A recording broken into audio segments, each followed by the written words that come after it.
difícil encontrar unas elecciones presidenciales que hayan concitado más rechazo que las de Venezuela en este momento. Pero las cosas que están sucediendo pueden sentar precedentes muy favorables, muy auspiciosos. Para comenzar, por grupo, tanto el G20, los 20 países más desarrollados, como el Grupo de Lima, que reúne a varios países, 14, a 14 países sudamericanos, han rechazado las elecciones de Venezuela. Los del Grupo Lima no firman todo, porque por ejemplo Bolivia no firma una condena contra el régimen de Venezuela. Pero los países del Grupo de Lima desconocieron ayer los resultados de esas elecciones por no cumplir, dicen ellos, con los estándares internacionales y decidieron reducir el nivel de sus relaciones diplomáticas con ese país. Argentina, Brasil, Canadá, Chile, Colombia, Costa Rica, Guatemala, Guyana, Honduras, México, Panamá, Paraguay, Perú y Santa Lucía firman esa declaración. Bolivia no forma parte del Grupo de Lima. Ah, mira, precisamente, no exacto, porque fue un grupo que se creó precisamente para intentar intervenir en la situación de Venezuela. Okay. Y obviamente Bolivia no. Entonces, del G20, Argentina, Australia, Canadá, Chile, Estados Unidos y México acordaron una declaración para desconocer la victoria de Nicolás Maduro ante la falta de legitimidad de las elecciones. Nadie confía en esas elecciones.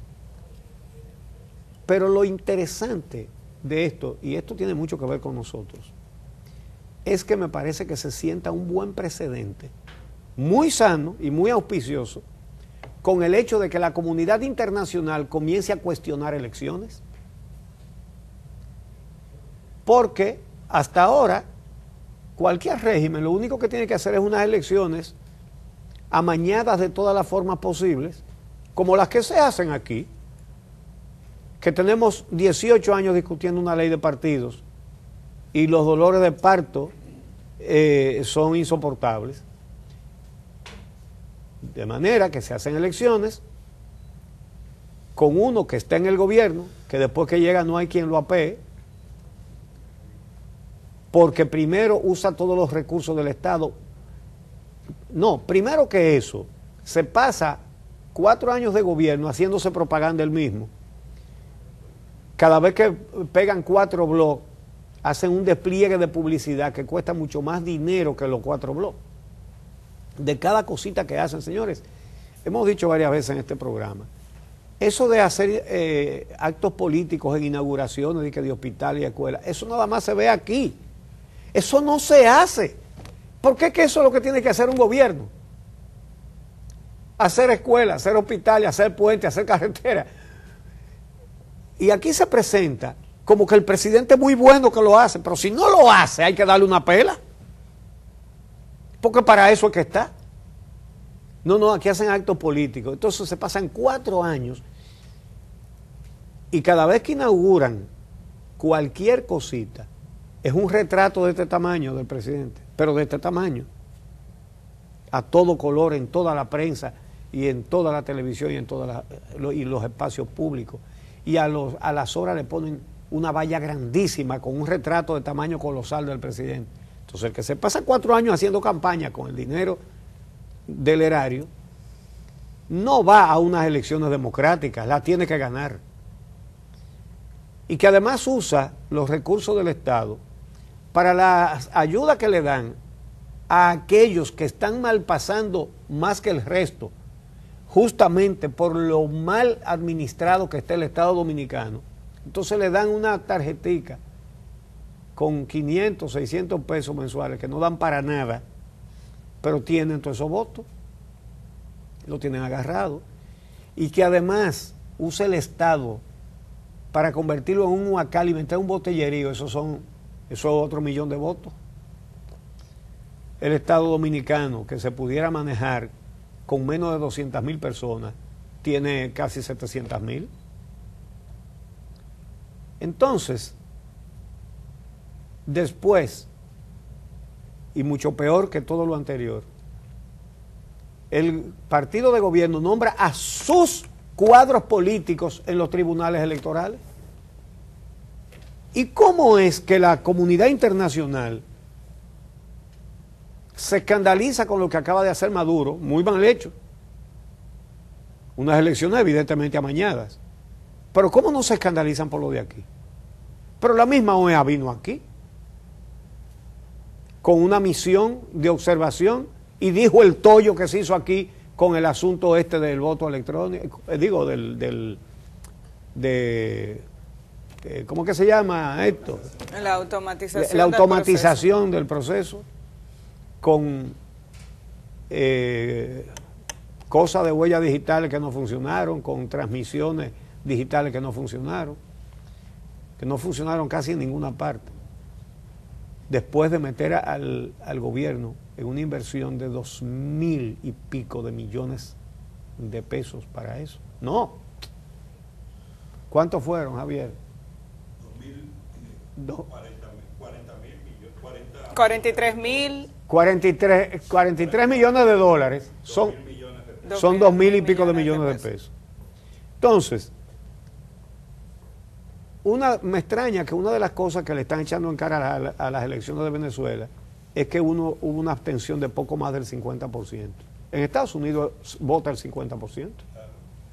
Sí. En Estados Unidos vota el 50%. Claro, Uchi, pero en este caso lo que se ha hecho es una comparación con las mismas elecciones de Venezuela, donde el mismo periodo que este periodo en el que está gobernando Maduro, la participación fue de más de un 75%. En esta ocasión, un 46% con relación a 3 periodos anteriores, donde la votación era de más del 70%, llama la atención. Ahí habría que... Es un dato relevante. Sí, habría que incluir en ese dato todo lo que le han salido huyendo al régimen de Maduro, que ya no están en Venezuela. Ahora, lo que quiero decir es que eso no es el cuestionamiento más importante. El cuestionamiento más importante es un presidente que dice, mira, ahora vamos a hacer elecciones el mes que viene. Y él sí sabía que las iba a hacer, pero nadie más sabía. Entonces, nadie ha hecho campaña, nadie se ha preparado, no ha habido tiempo para negociar alianzas, nada de eso, sino que él dice, en tal fecha hay elecciones, ¡pam!, listo, y yo las gano. Y además, es un régimen que se ha ido deslegitimando. Pero lo que valoro de todo esto, y es lo que creo que debemos valorar, es el hecho de que por primera vez veo a la comunidad internacional cuestionando elecciones. Esto es porque es Maduro y es Venezuela. Pero qué bueno que lo hacen. Además, con razón. Qué bueno. Pero, Uchi, yo creo que hay que guardar distancias con relación al tipo de proceso que vivimos aquí. Cada vez más las comunicaciones tienen un peso importante en la forma de hacer política, y el que un gobierno haga mucha propaganda no le garantiza el triunfo, pero le facilita, porque ofrece mucho más datos y le dice a la gente, mira todo lo que hemos hecho.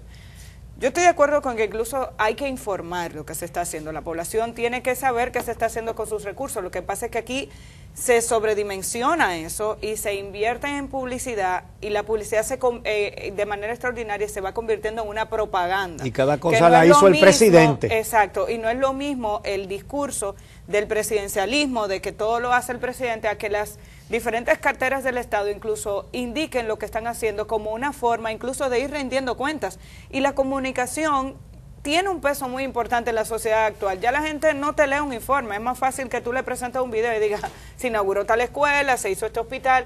Ahora, lo grave es que aquí se haga un acto en el que se inviertan grandes cantidades de recursos para inaugurar la sala de un hospital, por ejemplo, o para inaugurar la puerta de una escuela, por ser un poco exagerada. O que aquí, a la hora de inaugurar un sector, agarren y le asfalten la calle por la que va a pasar el presidente y dejen de lado todo lo demás, como va a pasar hoy con el tema del teleférico y las protestas que está haciendo la gente alrededor del teleférico. Que no he dicho que no sea importante, que no sea relevante esto como sistema de transporte. Vamos a ver poco a poco, cuando eso se estabilice, cómo funciona. Ahora, la injerencia de la comunidad internacional, o la intervención que puede tener la comunidad internacional con relación a los procesos internos que se tienen en los países, puede ser positiva o negativa según el tipo de impacto o el nivel de intervención. Lo que está ocurriendo en Venezuela es una situación que ya trasciende a las fronteras de Venezuela, se escapa de las fronteras de Venezuela. Estamos teniendo una migración de ciudadanos venezolanos en muchos países del mundo que están impactando las economías de esas naciones que reciben esa migración. Migración positiva y migración negativa, porque está saliendo de todo como en cualquier otro país del mundo donde la gente sale. Hay una situación humanitaria que preocupa y ya esto llega a unos niveles donde la situación de Venezuela no solo preocupa a los venezolanos. Entonces, el hecho de que la comunidad internacional llame la atención sobre la convocatoria a unas elecciones en las que la oposición no estaba de acuerdo, se abrió un proceso de diálogo que fue interrumpido, te da una muestra de que hay una serie de procesos que se han roto en Venezuela que hacen que otras naciones intervengan y digan, bueno, pero aquí hay que hacer algo. O va a haber bloqueo económico, que es lo que han anunciado algunas naciones. Venezuela depende sobre todo del negocio del petróleo y en este momento por eso tiene la economía en el suelo con una de las tasas de inflación más altas que hay en la región, precisamente porque dependía de un solo rubro. Y hoy en día no está haciendo el negocio que quería con el petróleo y la mayoría de la gente no vive de otras grandes actividades productivas. Entonces, la manera en la que el gobierno, el presidente Maduro, ha ido dando pasos que parecerían limitar derechos de otros sectores y de la clase política en Venezuela ha hecho que la comunidad internacional reaccione.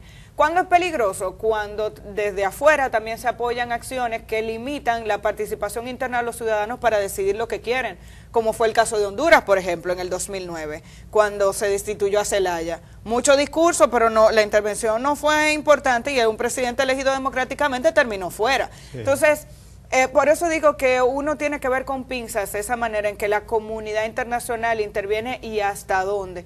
La situación de Venezuela es preocupante en la misma medida en que se ve que representantes de partidos de la oposición hoy en día están presos por casos armados, casos armados y con expedientes que por lo menos a ojos vista no son sólidos, no son expedientes fuertes que se sustenten en una realidad como para tener a estas personas presas, tienen más carácter de presos políticos y cuando uno ve eso, claro que tiene que preocuparse porque ese tipo de situación se dé. A diferencia de lo que ocurría con la arrolladora victoria que obtuvo Hugo Chávez en múltiples procesos electorales en Venezuela, Nicolás Maduro no tiene ni el mismo carisma ni ha logrado fortalecerse internamente en Venezuela como para lograr lo mismo. Y esa baja participación en las elecciones demuestra que la situación en Venezuela no está como hace algunos años. Pero la oposición también está desarticulada. Tú dices, ok, Maduro no va. Pero ¿dónde está la Mesa de Unidad Democrática? ¿Dónde están los partidos de oposición? Que deberíamos vernos en algún momento en ese espejo. La oposición venezolana que se supone que tiene la intención de derrocar al chavismo, porque ese es como que su único objetivo, ni le ha planteado alternativas importantes a la población como para que entienda que debe votar por ellos, pero ellos se han dividido. Y al haberse dividido no tienen la fuerza que tiene el chavismo para poder enfrentarlos en un proceso electoral, aparentemente ni siquiera si fuera ese proceso electoral transparente. Es evidente que las elecciones convocadas para este fin de semana fueron articuladas y organizadas directamente por el gobierno y eso debe ser inaceptable aquí, en China, en cualquier otra parte del mundo. Ahora, las fuerzas opositoras tampoco parecen estar organizadas de forma tal que puedan lograr incluso la cantidad de votos que necesitarían para poder ganar en un proceso electoral distinto a las fuerzas del chavismo porque ellas mismas están enfrentadas en este momento.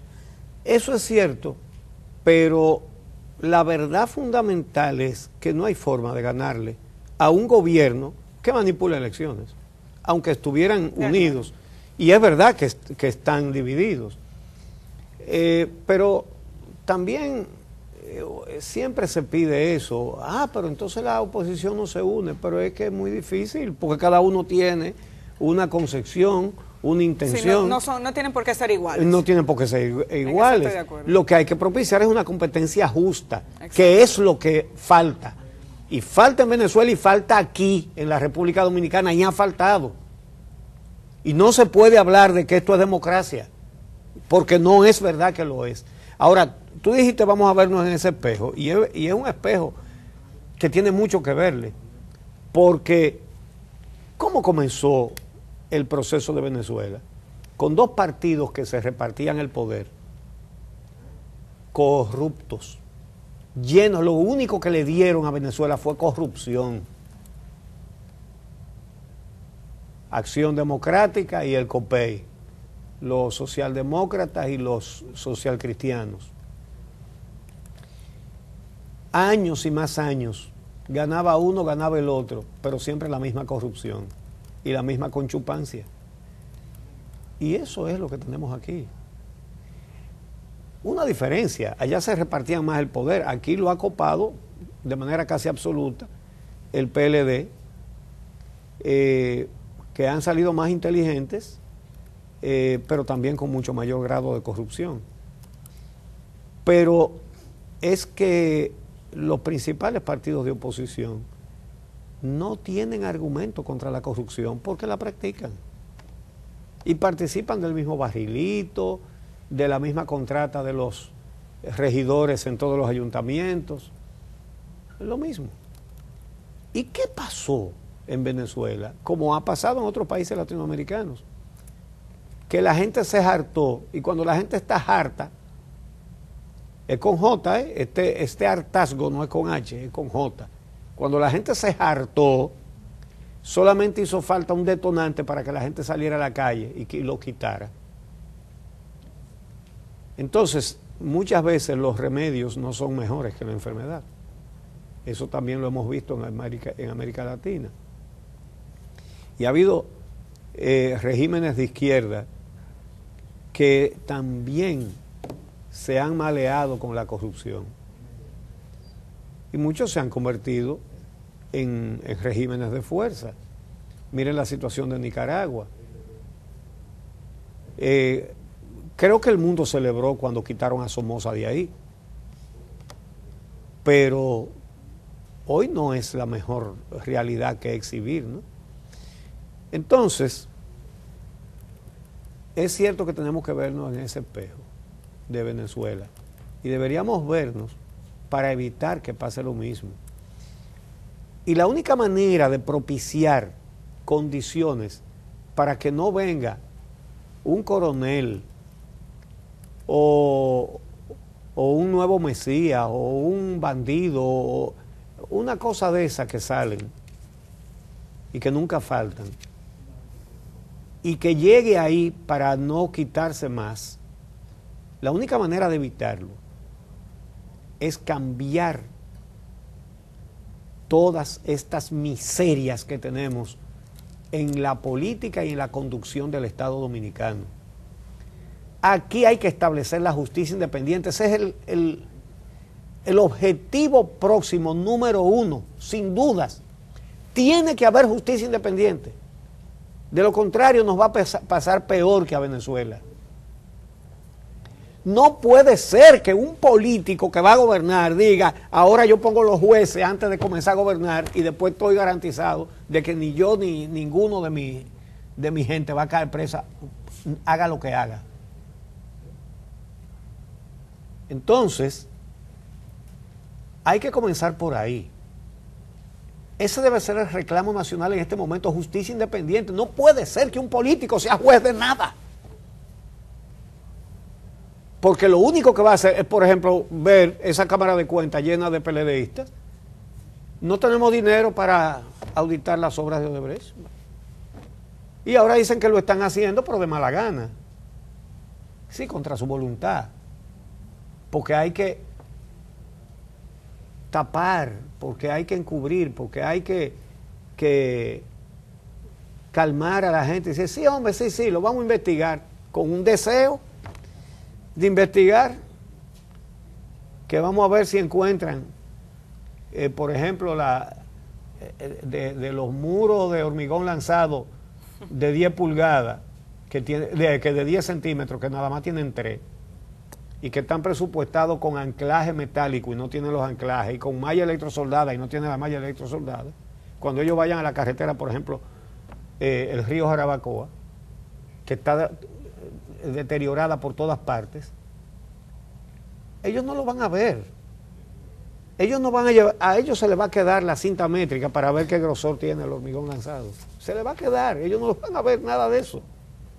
Por todas las implicaciones y por todos los implicados que caen si todo eso se pone en claro. Entonces, aquí se necesita justicia independiente. No puede haber cuadros políticos en ningún órgano de control, ni en Cámara de Cuentas, pero tampoco en la justicia. Necesariamente.